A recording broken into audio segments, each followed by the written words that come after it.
208 ቀን ሆኖናል። መስከረም 1 ዘፍጥረት 1 ብለን ከጀመርን እስከ ጳጉሜ 5 ራዕይ 22 ድረስ በጌታ ጸጋ እየተጓዘን ነው። ዛሬ የምንጀምረው የኢሳይያስን መጽሐፍ ይሆናል። ከምዕራፍ 1 እስከ 3 ድረስ ያለውን አብረን እናንብብ። በጌታ በኢየሱስ ስም አነባለሁ። ትንቢተ ኢሳይያስ ምዕራፍ 1። በይሁዳ ነገስታት በኦዚያንና በኢዮአታም በአካዝና በሕዝቅያስ ዘመን ስለ ይሁዳና ስለ ኢየሩሳሌም ያየው የአሞጽ ልጅ የኢሳይያስ ራዕይ። እግዚአብሔር ተናግሯልና ሰማያት ስሙ፣ ምድርም አድምጪ። ልጆችን ወለድኩ አሳደግኩም፣ እነርሱም አመጹብኝ። በሬ የገዢውን አህያም የጌታውን ጋጣ አወቀ። እስራኤል ግን አላወቀም፣ ሕዝቤም አላስተዋለም። ኃጢአተኛ ወገንና በደል የተሞላበት ሕዝብ፣ የክፉዎች ዘር፣ ርኩሰትን የምታደርጉ ልጆች ሆይ ወዮላችሁ። እግዚአብሔርን ትተዋል፣ የእስራኤልንም ቅዱስ አቃለዋል፣ ወደ ኋላቸውም እየሄዱ ተለይተዋል። ደግሞ አመፃ እየጨመራችሁ ለምን ገና ትቀሰፋላችሁ? ራስ ሁሉ ለሕመም ልብም ሁሉ ለድካም ሆኗል። ከእግር ጫማ አንስቶ እስከ ራስ ድረስ ጤና የለውም። ቁስልና እበጥ የሚመግልም ነው። አልፈረጠም፣ አልተጠገነም፣ በዘይት አልለዘበም። ምድራችሁ ባድማ ናት፣ ከተሞቻችሁ በእሳት ተቃጠሉ። እርሻችሁንም በፊታችሁ ሌሎች ይበሉታል። ባዕዳን እንዳፈረሳት በምድር ባድማ ሆነች። የጽዮን ሴት ልጅ በወይን ቦታ እንዳለ ዳስ፣ በዱባ አትክልትም ውስጥ እንዳለ ጎጆ፣ እንደተከበበችም ከተማ ሆና ቀረች። የሰራዊት ጌታ እግዚአብሔር ዘርን ባያስቀርልን ኖሮ እንደ ሰዶም በሆንን፣ እንደ ገሞራም በመሰል ነበረ። እናንተ የሰዶም አለቆች ሆይ እግዚአብሔርን ቃል ስሙ። እናንተ የገሞራ ሕዝቦች ሆይ የአምላካችንን ሕግ አድምጡ። የመስዋዕታችሁ ብዛት ለእኔ ምን ይጠቅመኛል? ይላል እግዚአብሔር። የሚቃጠለውን የአውራ በግ መስዋዕትንና የፍሪዳን ስብ ጠግቤያለሁ። የበሬና የበግ ጠቦት የአውራ ፍየልም ደም ደስ አያሰኘኝም። በእኔ ፊት ልትታዩ ብትመጡ ይህን የመቅደሴን አደባባይ መርገጣችሁን ከእጃችሁ የሚሻ ማን ነው? ምናምንቴውን ቁርባን ጨምራችሁ አታምጡ። ዕጣን በእኔ ዘንድ አስጸያፊ ነው።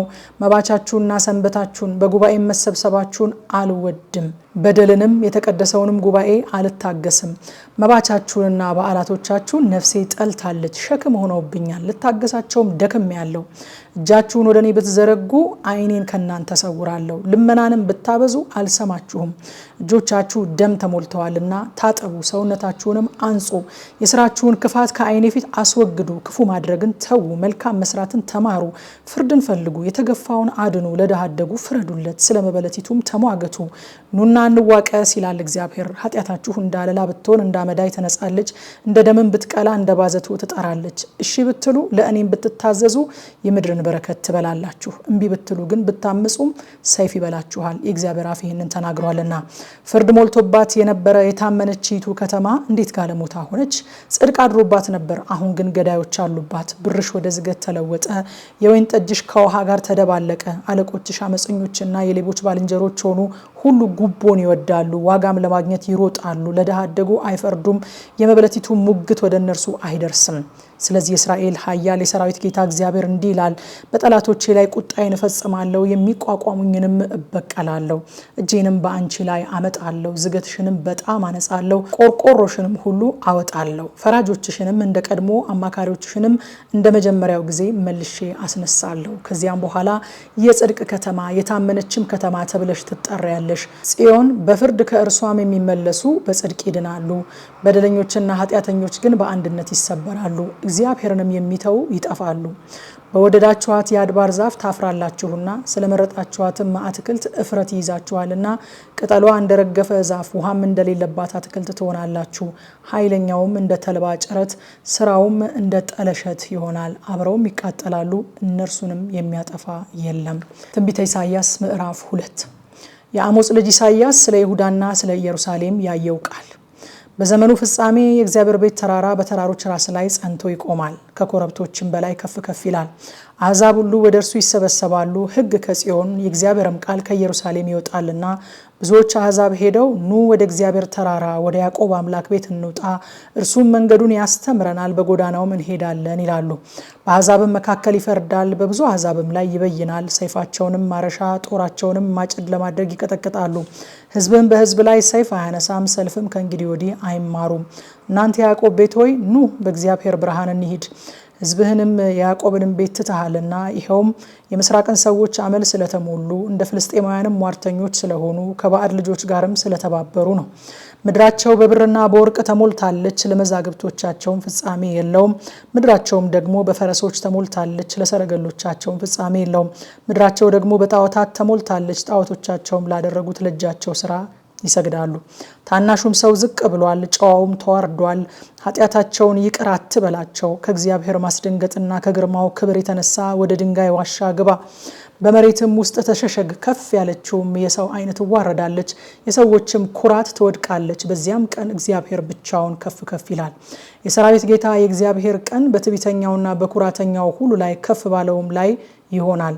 እርሱም ይዋረዳል። ደግሞም በረጅሙ ከፍ ባለውም በሊባኖስ ዝግባ ሁሉ ላይ፣ በባሳንም ዛፍ ሁሉ ላይ፣ በረጅሙም ተራራ ሁሉ ላይ፣ ከፍ ባለውም ኮረብታ ሁሉ ላይ፣ ከረጅሙም ግንብ ሁሉ ላይ፣ በተመሸገውም ቅጥር ሁሉ ላይ፣ በተርሴስም መርከብ ሁሉ ላይ፣ በሚያማምሩ ጣዖታትም ሁሉ ላይ ይሆናል። ሰውም ሁሉ ይዋረዳል፣ የሰውም ኩራት ይወድቃል። በዚያም ቀን እግዚአብሔር ብቻ ከፍ ከፍ ይላል፣ ጣዖቶቻቸው ሁሉ ፈጽመው ይጠፋሉ። እግዚአብሔርም ምድርን ያናውጥ ዘንድ በተነሳ ጊዜ ሰዎች ከማስደንገጡና ከግርማው ክብር የተነሳ ወደ ድንጋይ ዋሻና ወደ ምድር ንቃቃት ውስጥ ይገባሉ። በዚያን ቀን ሰው ይሰግድላቸው ዘንድ ያበጇቸውን የብሩንና የወርቁን ጣዖቶቹን ለፍልፈልና ለሌሊት ወፍ ይጥላል።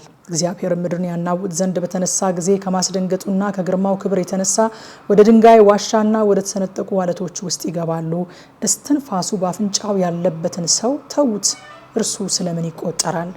ትንቢተ ኢሳይያስ ምዕራፍ 3 እነሆ የሰራዊት ጌታ እግዚአብሔር ከኢየሩሳሌምና ከይሁዳ ድጋፍንና ብርታትን፣ የእንጀራን ድጋፍ ሁሉ፣ የውሃውንም ድጋፍ ሁሉ፣ ኃያሉንም፣ ተዋጊውንም፣ ፈራጁንም፣ ነቢዩንም፣ ሟርተኛውንም፣ ሽማግሌውንም፣ የአምሳ አለቃውንም፣ ከበርቴውንም፣ አማካሪውንም፣ ብልሁንም፣ ሰራተኛ አስማት አዋቂውንም ይነቅላል። አለቆቻቸው እንዲሆኑ ብላቴኖችን አስነሳባቸዋለሁ፣ ሕፃናቶችም ይገዟቸዋል። ሕዝቡም ሰው በሰው ላይ ሰውም በባልንጀራው ላይ ይገፋፋል። ብላቴናውም በሽማግሌው ላይ የተጠቃውም በከበርቴው ላይ ይኮራል። ሰውም በአባቱ ቤት ውስጥ ወንድሙን ይዞ አንተ ልብስ አለህ አለቃም ሆንልን፣ ይህችም ባድማ ከእጅህ በታች ትሁን ሲለው፣ በዚያን ቀን ድምፁን ከፍ አድርጎ እኔ በቤቴ ውስጥ እንጀራ ወይም ልብስ የለኝምና ባለመድኃኒት አልሆንም፣ በሕዝቡም ላይ አለቃ አታደርጉኝም ይላል።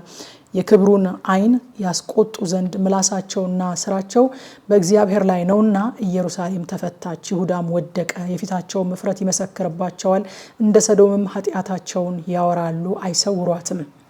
በራሳቸው ላይ ክፉ ነገርን ሰርተዋልና ለነፍሳቸው ወዮ። የስራቸውን ፍሬ ይበላሉና ጻድቁን መልካም ይሆንልሃል በሉት።